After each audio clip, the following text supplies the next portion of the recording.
What's up, everybody? Welcome to the very first episode, the very first podcast of Daddy Issues. Daddy Issues is going to be a podcast that focuses on men's issues, particularly issues surrounding men who have grown up without a father figure. I've always known that growing up without a father figure would leave me ill prepared for the future. But what I never really fathomed is how it would leave me unprepared for the future. I kind of questioned whether or not I would have the ability or the wherewithal to raise a child, a son in particular, because I never had a man, raise me. And I knew that this would put me in a position that would be ill prepared for fatherhood and life as a man in general. And so many years ago, knowing that I was at a bit of a disadvantage, I thought, I'm going to go speak to a therapist. I'm going to talk to somebody in regards to my daddy issues, and perhaps maybe they can guide me or at least kind of reassure me that, I'm going to be okay, even though I'm missing a very important aspect of my life, and that's a male role model. And I'm thankful that I did go for that session. It was only one session. It was an hour long, so I'm pretty much an expert when it comes to the field. But in such a short amount of time, this therapist kind of reminded me or made me realize that, it's not necessarily an issue that I have, but it's a tool that I have that will allow me to open up doors to find more answers. And I mean that in a way that, like, I could easily mention that I'm lacking or that there's a piece of me that's missing because I never had a male role model. Or I can use that as like a tool or a motivation to try to figure out what it takes to be the best version of a man for my son and my wife and my community and my country. So then I thought, well, okay, so there's nothing wrong with me, but there's definitely parts of my life that I'm going to have to work harder for because I'm going to have to learn something I've never known before. And that's when I kind of had the realization that maybe it's not a therapist that I need to talk to. Maybe it's you. Maybe it's an audience of other men that are in a similar situation as I am, but haven't either spoken with other men or haven't had an opportunity to just understand that there's other people out there that are just like me. And by talking to these people, I think I can help myself and others try to find maybe that void or maybe that piece of them that's been missing all these years. So I thought, you know what? I'm going to start up a podcast. I'm going to call it Daddy Issues. And I really just want to focus on just that. Men's issues, men that are trying to be the provider for their families, the husband to their wife, the members of their community and the citizens of their country, that we can do that and we can do it together. And in fact, we can kind of celebrate those accomplishments as we kind of conquer them, if you will. So here I am with this podcast, and I'll have to admit this is probably like the third or fourth time that I've started this up because I wasn't really sure how I was gonna really start this conversation. It's not an easy conversation to start. I admit I have to start by admitting a lot of faults or a lot of inadequacies of my own existence, and that's not easy. It puts me in a pretty vulnerable position, to be totally honest with you. But I think it's important because I think if even I can have this conversation, and I'm pretty thick skinned, so if there's people out there that want to like beat me up for it, then so be it. But maybe if there is another man, another father, another husband that's struggling with identifying themselves, maybe this conversation can help them as well. So then I felt like maybe, okay, now I have an obligation. Now I have an obligation. Not only am I struggling with my own adversities and my own challenges, but perhaps there's another man out there that's struggling with the same thing. And I know that I've kind of found solace in my own existence over the course of a few years because I've challenged myself. I've pushed myself to be better, to be the best version of myself, despite the fact that I do have inadequacies or I'm missing something. And I don't necessarily want to see it as I'm missing something, but as I mentioned, I want this void to be a tool in my box that I can use to better strengthen the relationship that I have with my son and my wife and my community.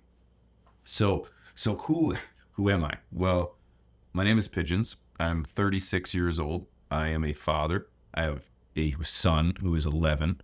I've got a wife who I've been with for 15 years. We've been married for 8. I live in Canada.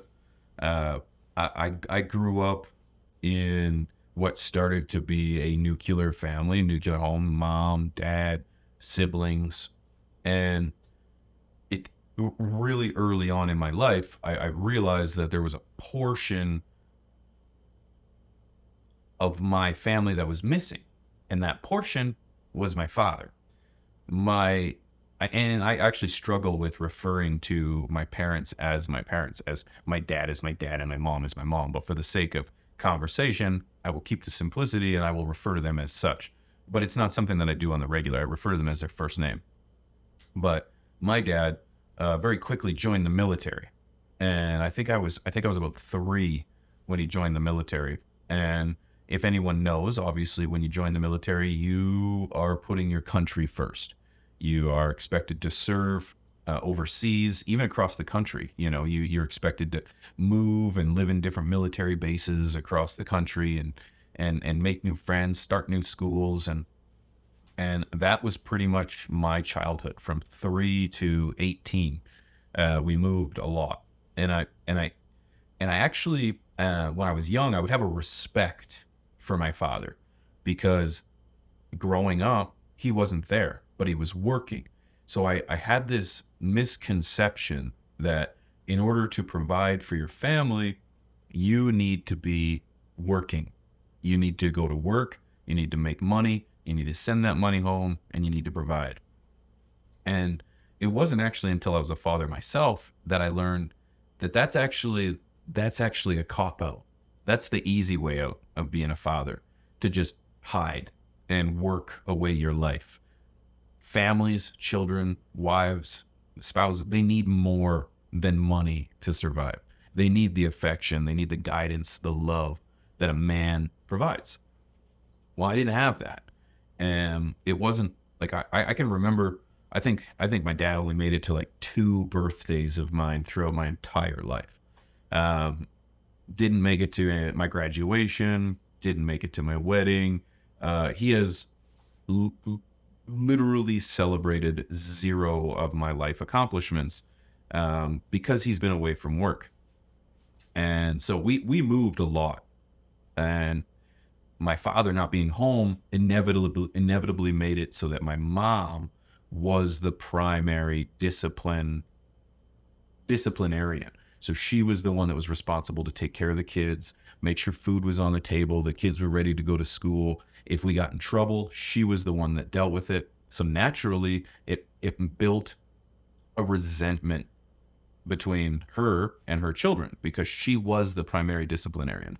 And, she was young at the time, having kids. It's like, you're ill prepared as a woman to raise children without help. And that's not an easy task. Now, of course, if you're a child who's having children, it doesn't make it any easier. And I honestly feel like that was my parents. They were children having children. They never should have been in a relationship. They never should have had kids. They were in no position to do either of those things, but did both of them. So here I am. I am in a position where I've got one parent who is a heavy hand of discipline, and the other one is just non-existent. So growing up, you naturally grow to resent the disciplinarian, or at least in my case, I grew to resent my mother, but then respected my father for this unknown reason, just merely because he wasn't there. And that stuck with me for a very long time. It wasn't until, 6, 7, 8 years ago that I finally realized, well, wait a second. My boy's 2 now, 3 now. He's 11, 12, but at the time, it's like, okay, he's 2 or 3. He really needs his dad. I can see that a young boy, really enjoys wrestling. He needs his dad to really, put him in his place, to remind him that we're all human. We're not on top of the world. Sometimes you need your dad to level you out a little bit, to remind you that you're not the most important thing in the world. Your opinion only matters to your mom and dad. These kind of things. And these are things that, dads are good for. Dads are great for wrestling. I feel like when I wrestle with my boy, I'm humbling him. He thinks that he can come at me like 100 miles an hour, like a ravage, a Tasmanian devil, if you will. But once he gets to me, it's like, well, wait a second, dad's not a pushover. He's got some strength. He's got that dad muscle, if you will. And so it kind of humbles you. Well, I never had that. I never had anyone put me in my place in a way that is full of love and guidance. And I think that's really, really important. And so as my son got older, I started to realize, well, shoot, yeah, my family needs money to survive. My family needs the support of a hardworking parent, but the family also needs a dad.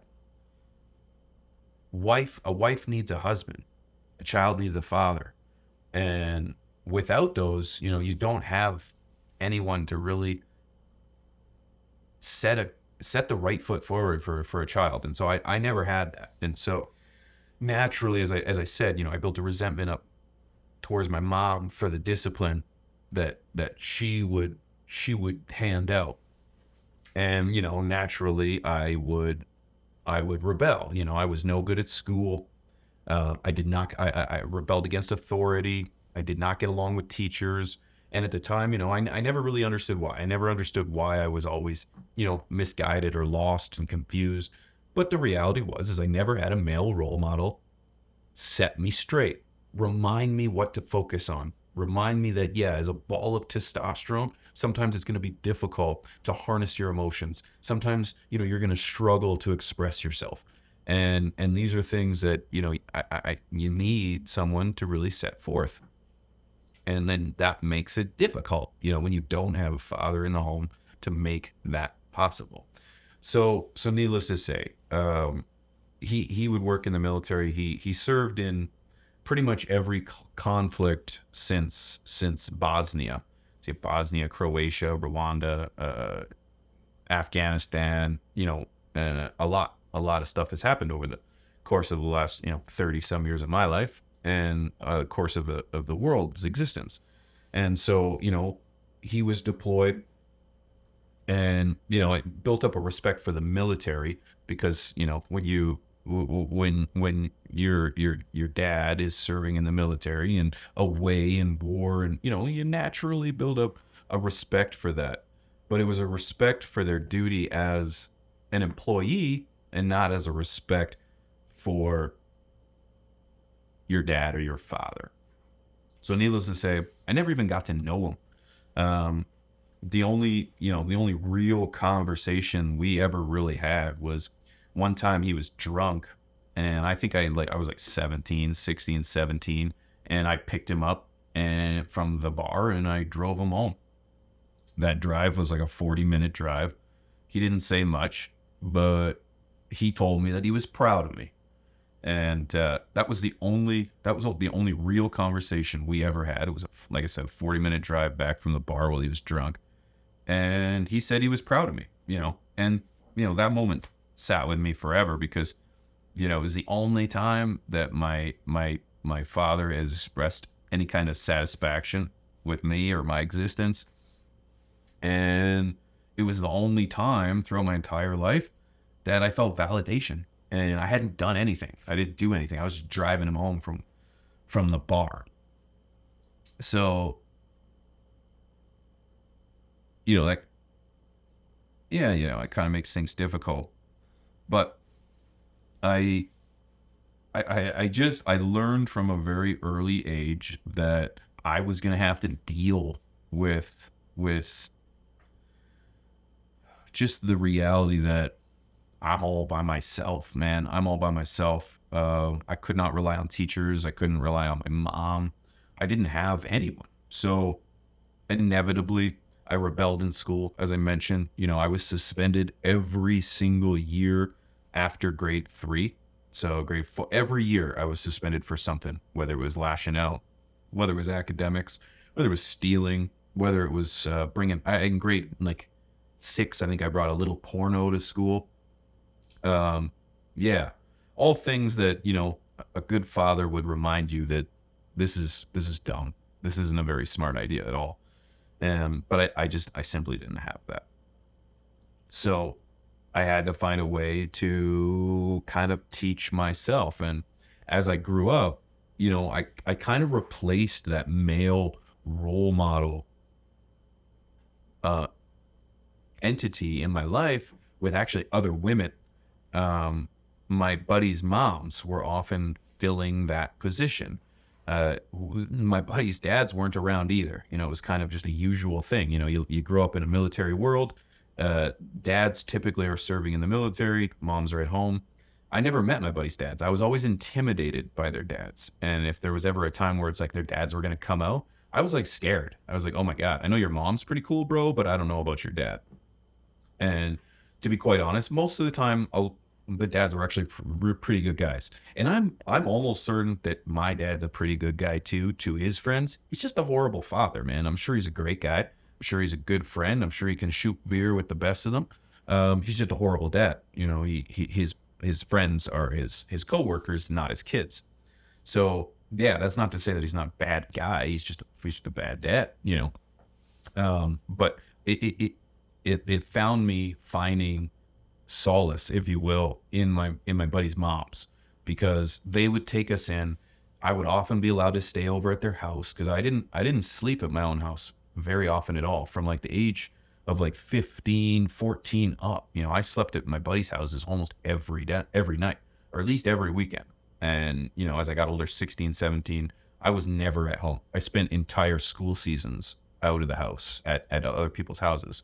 So my buddies' moms were making us breakfast, preparing us lunch, keeping me warm. I remember one time walking through the blistering cold up here in Canada in running shoes. And of course, there's 2 feet of snow. My feet are frozen, what feels like going to be frozen off. And I get to my buddy's house, and my buddy's mom was just like, "Oh my God, I can't believe you walked like this." And sure enough, she's got to throw me in a tub, hot water to try to like warm up my feet. But it's like, I just never had that. I never had that affection, if you will, or comfort from my own home. And I often learned, growing up, being with all my buddies' moms, is that, every mom was a little bit different. Some moms would play the father figure much better than other moms would. Some of those moms were hardworking. Some of those moms were out cutting wood for the fire, for the heater. Some of those moms were, really hard working in terms of like out in the yard getting things done with their hands. And traditionally, this is stuff that, a dad would do. But that's not how I saw it. It was moms. It was powerful women that were doing this. And so I often seen, that this is how the world, or this is how family life is supposed to be lived. Moms are supposed to do all the work, dads are supposed to work out of the house. That couldn't be farther from the truth. It gives you a misconception of reality when that's what you see on the regular. But that's not how it's supposed to be. The family dynamic is supposed to be a split of responsibilities between both parents. Both doing a little bit of work outside the home, both doing a little bit of work inside the home, and both doing a little bit to raise the children. And when that's not available, it leaves some gaps, I guess, or some holes. So needless to say, I remember when I was young, the relationship that my mom and my dad had was quite tumultuous. They would argue all the time. They'd fight.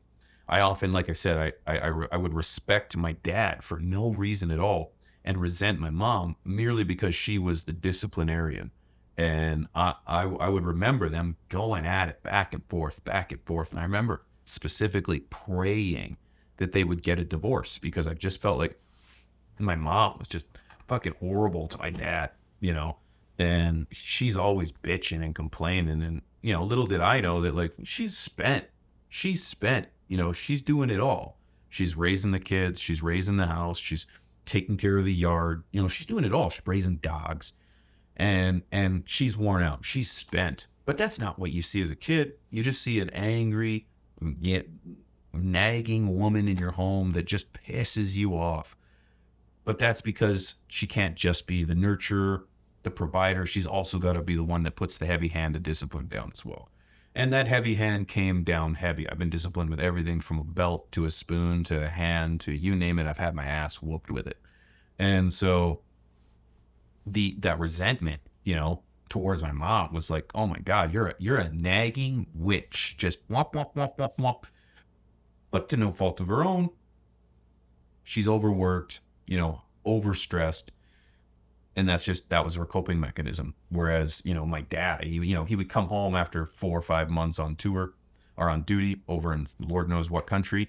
And he would come back. He'd be home for 30 days, maybe 2 months. And then he'd be gone again.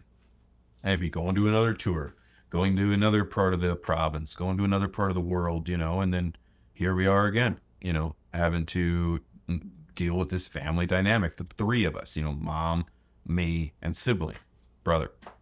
And so I remember, you guys, I just remember praying. It's like, God, I hope my mom and my dad get a divorce. I can't deal with this. My dad looks like he can't put up with anymore. He works so hard, and he doesn't deserve to put up with this. But it was a misrepresented thought, because in fairness, my mom deserved as much credit, if not more credit, for putting up with everybody and dealing with that heavy-handed discipline than my dad ever deserved. Because in fairness, she was doing way more work than him. But that's not how you see it. So I remember praying, God, I hope they get a divorce. I would live with my dad, and I would walk away from it all, and I wouldn't have to worry about it anymore. And they never did get a divorce. It wasn't until I was 18 years old. I had already run away. I was living on my own at this time, and I remember getting a phone call. I can't remember who it was first, whether it was my mom or my dad. I have no idea. I don't really care, to be honest with you. And it was simple. I think it was my dad, and he's like, so your mom and I have decided to take a break. And, not having a relationship with either one of them, I was like, cool, do you, boo. And that was it. For a short amount of time. My dad lived in one house. My mom lived in another. And then within a year of that divorce, he was gone. He got a posting to the other side of the country, and met a woman. She had kids. I've never seen him since. And that was when I was like 18, 19, and I'm 36 now. So I haven't seen him since. He's come to visit. I think in fairness, I actually did see him once. Since then, he stopped by when I first met my wife. We were living with her sister in a trailer, and he popped by, and it was the most amazing thing. I was so excited to see him. This was still the time where it's like I respected him. I respected the fact that he was never home because I thought he was providing for his family. And he comes to visit me, and there was an issue with our door not closing, like the winter door not closing, and he took it upon himself to go buy a set of chisels and fix the door. He chiseled out the little thing, and the door it closed. And then we played Gears of War all night. That was the last time I ever talked to him. I've got a 12-year-old kid. He'll be 12 this week or this month, but I've got a 12-year-old boy he has never seen, at least not in real life, And it was throughout this time, when I started to realize my son's here, and my dad doesn't want anything to do with him, doesn't want to come see him, won't come visit him. And I'm like, what the hell, man? And that's when this started to change. That's when I started to realize that all this time I had things backwards. I was resenting the wrong parent and respecting the wrong one. It should have been the other way around. I should have respected the heavy hand of discipline from my mother, and I should have resented my father. If you could argue you should never have resented either one of them, but in my opinion, you got to earn trust. You got to earn love and affection. Just because you wear the title of a father or a parent doesn't entitle you to love and affection from your family. You need to earn it. And so as the years progressed, I started to realize, shit, my dad didn't like his life. So he made work his life. And then there's an analogy that I once heard of. I remember people who don't like their life make work their life. And then it started to make sense to me that was the position that my dad was in. He didn't work to provide for his family. He worked to avoid his family. And to me, as someone who started a family, I love my wife, I love my son, that's when I realized, wait a second, I'm twice the man my father ever was. And that's because it takes a man to raise a family, to raise a child, to support a community, to fight for your country. And you have to do all of those things. And so these are the things that I have started to realize as I've gotten older, that these are things that I'm missing. I don't know the value of what it takes to be a man. I don't know what it's like to love as a man. I don't know what's the right amount of affection to show my boy who's 11, because I never had affection when I was 11. I never had affection when I was 12, 13, 14, 15. I've never been loved by a man before. And I know that's kind of weird to say, but as a man, as a child, you need to be loved by a man. You need to be loved by a woman. There is love and there is affection that is so different from each parent that, although can be replicated by one parent, it can't be totally recreated. Like it can't make up for that void that you're missing. And that's why I wanted to start this podcast, is because I know that I'm not the only one that feels this way. I know that I'm not the only one that feels as if I've been left with an inadequate amount of tools to build my future. And I refuse to sit back and to let this happen anymore. To me, to my family, to my son, to my wife. And I refuse to let this happen to anyone else. And of course I can't. I'm not going to save the world with 1 hour long podcast every week in regards to men's issues. But if I can help one guy, if I can help one man understand that you are worthy of love and affection, and it is okay to have questions, in regards to how to provide that love and affection. Because I don't have all the answers. I really don't. But what I can appreciate is, over the course of, the last few years when I stream to an incredible community on Twitch, and I ask them questions about what it's like to provide, and what it's like to not have that feedback, and it feels really, really good to be surrounded by a community, or at least a social net that can reassure me that, like, everything's going to be okay. Everything's going to be fine. Even though you might not have the answers right now, the journey is acceptable. You're on the right track. It's okay to be where you're at. So I wanted to come here to kind of air out my grievances, but then to try to maybe show someone else that, you're not alone. You're not alone. And maybe together we can get through this. And maybe our children can benefit. Our wives can benefit because, we have an example of someone who's been in a similar situation as us, who we can listen to.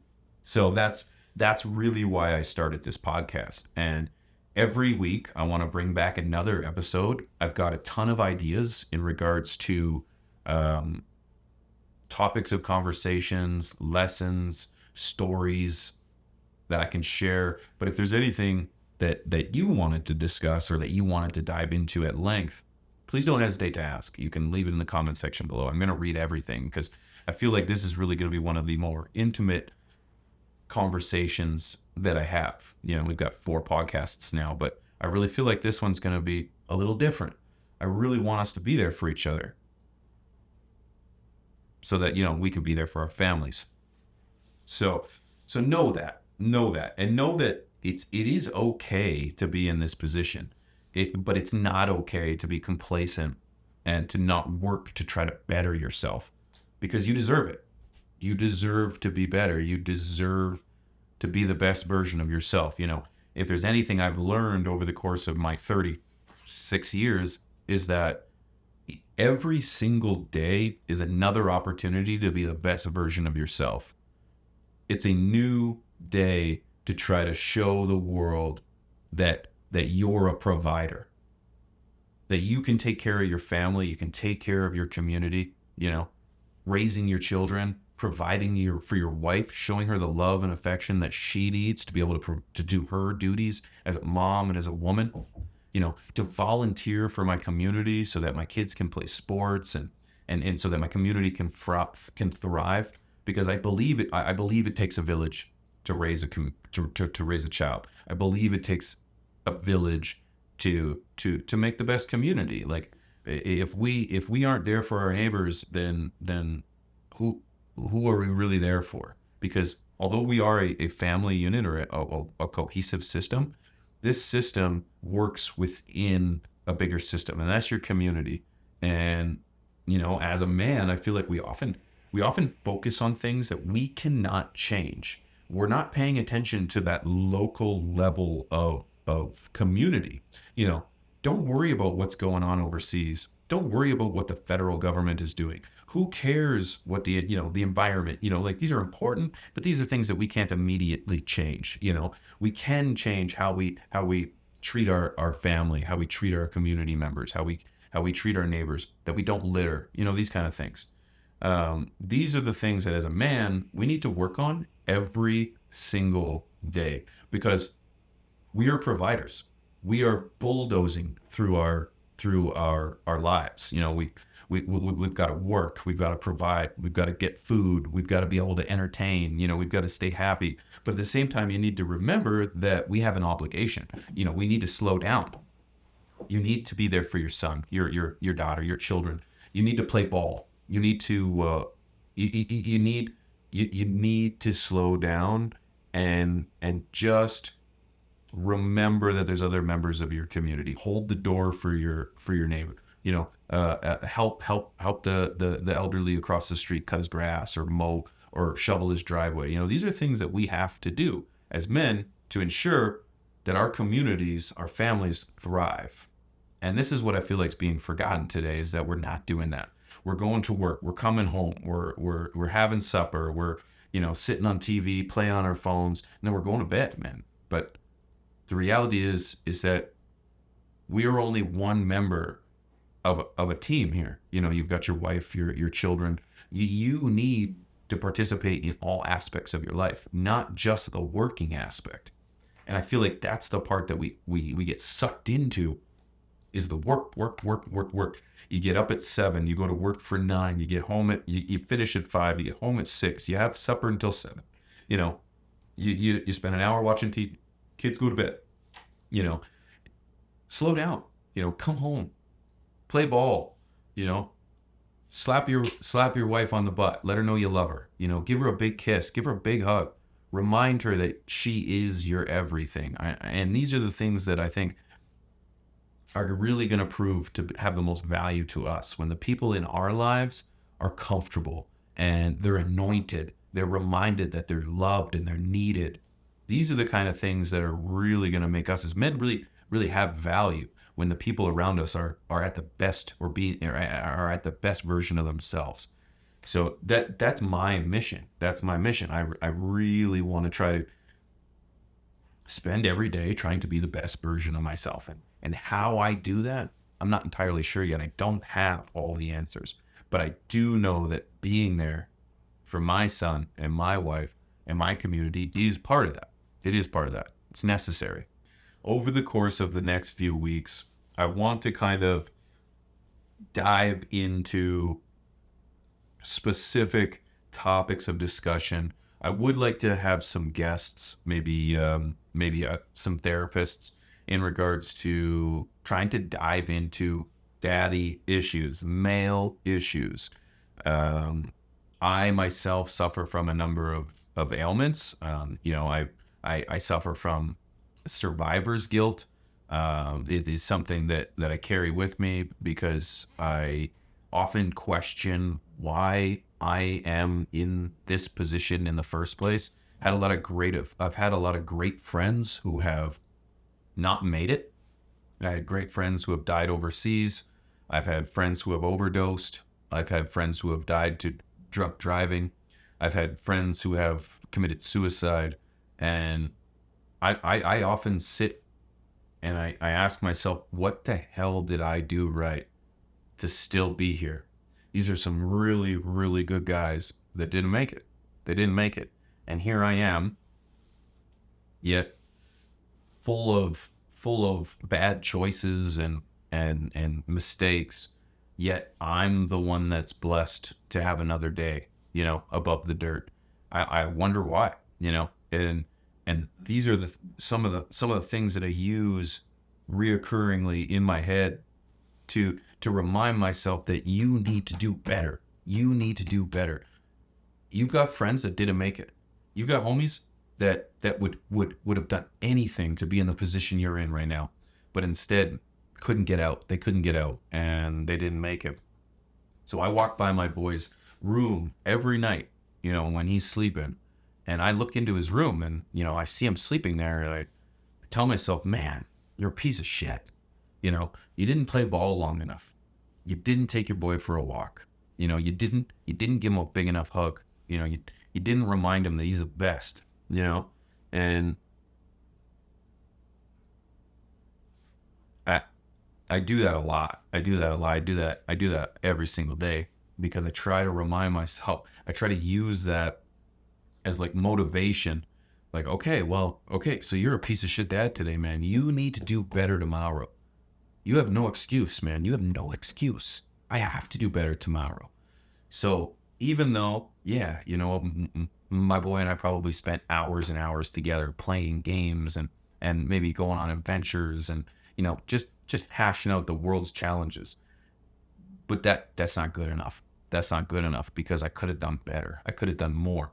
Now, of course, there's this level of unrealistic, or just, it's not reality. It's not fathomable. But that's okay. I think that it's okay to have a level of self-criticism to a point where you can motivate yourself to do better. I'm not joking. I am my biggest critic. You, you'll never be harder on me than I am on myself. And I believe that there is a fine line between where that is healthy, but can become toxic very quickly. Because if you're continuously telling yourself that you're a piece of shit and that you don't deserve and that you can do better, that can play a very heavy and negative role on your psyche. But what you need to do is convert that into motivation. You need to convert those little voices in your head that are telling you you could have done better today. Okay? Yeah, you piece of you get off the couch. Quit spending time on your projects and start thinking about someone else. It's a fine line between being able to convert that to motivation versus hanging on to it as depression. We're all depressed. We're human beings. We naturally have a predisposition to think negatively, but it is up to you to fix that. You have to convert that negativity into motivation. So, okay, what are you going to do tomorrow so that you're not a piece of shit? What are you going to do? I'm going to spend more time. I'm going to motivate him. I'm going to teach him. I'm going to challenge him. I'm going to try to make him the best version of himself. I'm going to make sure that tomorrow I squeeze my wife twice as hard. I'm going to give her the biggest kiss. I'm going to remind her she's beautiful. I'm going to remind her that she is my everything. What am I going to do for my community? I'm going to go out and I'm going to pick up some trash around my yard. I'm going to go one step further. I'm going to go around the block. I'm going to pick up some trash.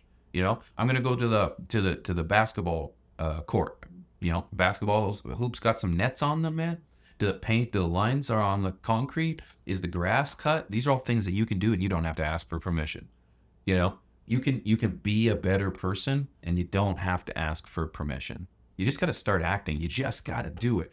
But you got to be able to convert that negativity. You got to be able to convert that thought that you told yourself that you're a piece of shit, and you need to convert it into motivation, because you're not a piece of shit.